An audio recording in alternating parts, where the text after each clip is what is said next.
quick question first. Who here likes to go fast? I'm sure there's a few people. Who here is sick of long commute times and getting stuck in traffic and having to catch aeroplanes and trains? Well, do I have a product for you? So, Hyperloop. Who here has heard of Hyperloop would be the next question. Oh, a few of you. That's good. Who here actually knows how it works? That's a few less. So, Hyperloop is a elevated tube network that we hold at a vacuum, and inside that we put a pod, we levitate it, and then we send it at the speed of sound. Sounds like science fiction, but we're doing it. We're trying to do it, and we will do it.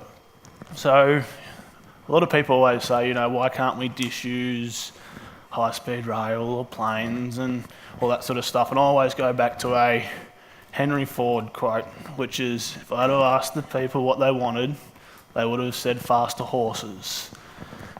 So I'll give you a faster horse. 1200 k's an hour sounds pretty good to me. That means Melbourne to Sydney in 50 minutes instead of the 3-hour pretty much commute from CBD to CBD after you get to the airport and get on that plane and get off the plane and all that sort of stuff. We're talking, go down to your train station in the middle of the city, hop on the Hyperloop, boom, you're in Sydney or you're in Melbourne, then off you get.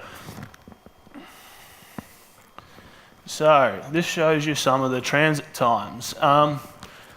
This is at full speed.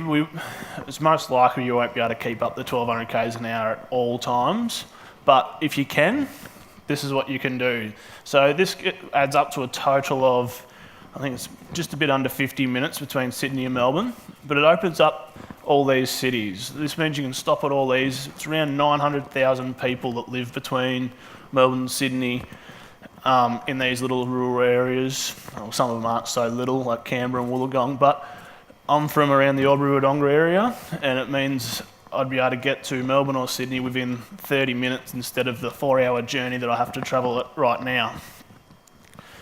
This is the bit that excites me the most though, the energy cost per passenger. So you would have all known that when it first came out, it was designed or conceptualised from San Fran to LA, which is around a 500 kilometre journey.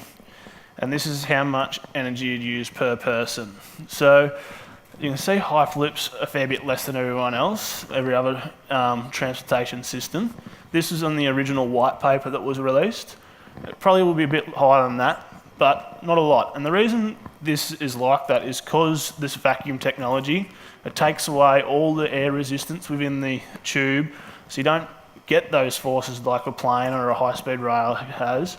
Secondly, you've got your levitation, your magnetic levitation or air bearings, just depends what happens. And that takes away all your rolling resistance, it takes away your contacting surfaces that actually wear out as well, so your maintenance cost goes down. So these were the original 4 transportation modes before Hyperloop come out, because they're calling Hyperloop the 5th mode. And they've all been very good and they've done some amazing things, and they all will still be very relevant if Hyperloop comes along. So like the boat, like we wouldn't be here if Captain Cook didn't have the boat. The train, it's done some fantastic things of opening stuff up, opening up land, but I think it's 11 hours from Melbourne to Sydney on a train, and it's getting slower the older it gets. Your trucks and your cars, like they're going to have some definitely some upgrades when it comes to autonomous driving, where you can actually have a sleep while it's driving, but it's still very slow and it's not that safe when you go faster. So that's another problem there. And then you've got your plane, which is very dirty transportation. You're talking lots of fuel. You've got to fight gravity, you've got to fight wind. So, yeah.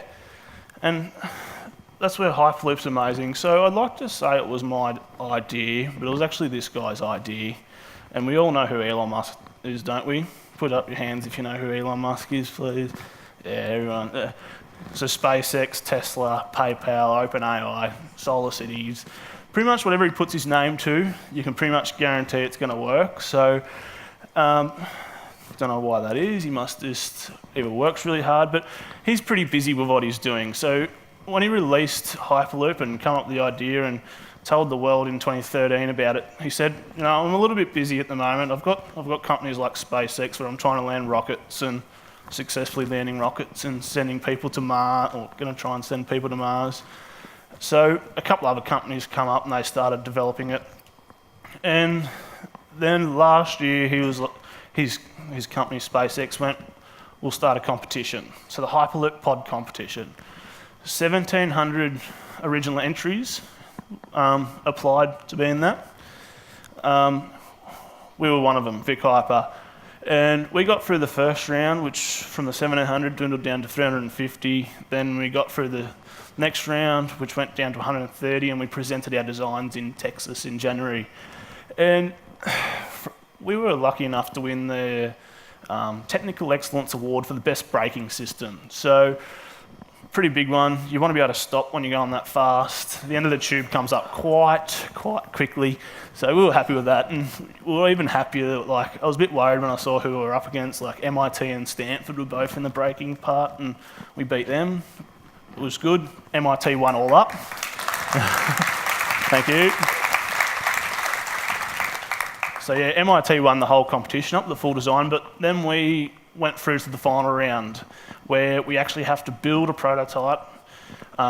We'll be taking it to Los Angeles in January next year, and SpaceX have built a 1.5 kilometre test track, and we're going to see how fast we can go. So that video you saw at the start was actually the video we played on Monday when we unveiled our pod. So it's come a long way since we started. So it was on the 13th of November was when I first submitted, what did I say? We're the only team left from the Southern Hemisphere too in the competition. It's pretty good. But yeah, so we come a long way. We originally were 7 aerospace engineers that thought, you know, we can have a go at this. We'll be right. We'll see how far we get, and then we'd get the next stage, and we're like, are we too far in now?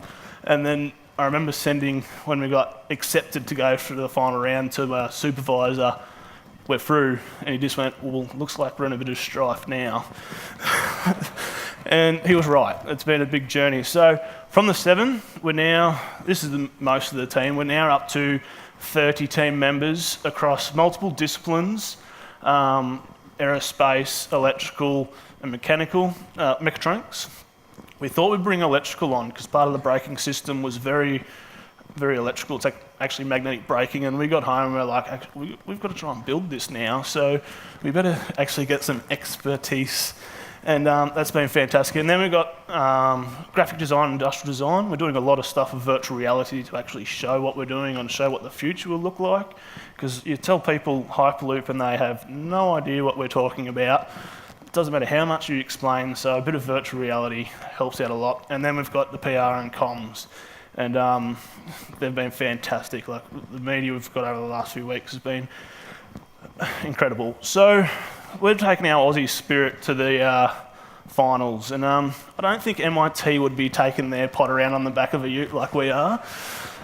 You know, sometimes you just got to be able to do a few things, and you don't want to wait around. So yeah, that's in Melbourne at our campus. But the reason I got involved is, as I said before, I'm off a farm, a little place called Warbundry. I don't think any of you would have heard of it. It's sort of a blink and miss at 10 people in town. And I was leaving the farm, and the other co-founder gave me a call, and he's like, I want to join this competition, Hyperloop competition. I was like, oh yeah, cool. After 4 hours of driving to Melbourne, I was like, I dislike driving. This is a waste of my time. I need something quicker. I'm doing it. I got involved. So connectivity is intrinsic to Hyperloop, and that's what it's all about. And we just want to connect people a bit faster. We want to open up those regional areas and be able to transport between Melbourne and Sydney a bit quicker, because it's a very big disadvantage for people in the country. They can't get to these sort of events to see what's going on. So yeah, connectivity is what we're all about. And from 0 sponsors in January, we're now up to this many sponsors, so we're quite impressed about how we've gone, and we're just finalised our pod and we're about to take it to Los Angeles. So I'll leave you with one last slide, and thank you very much for listening to me.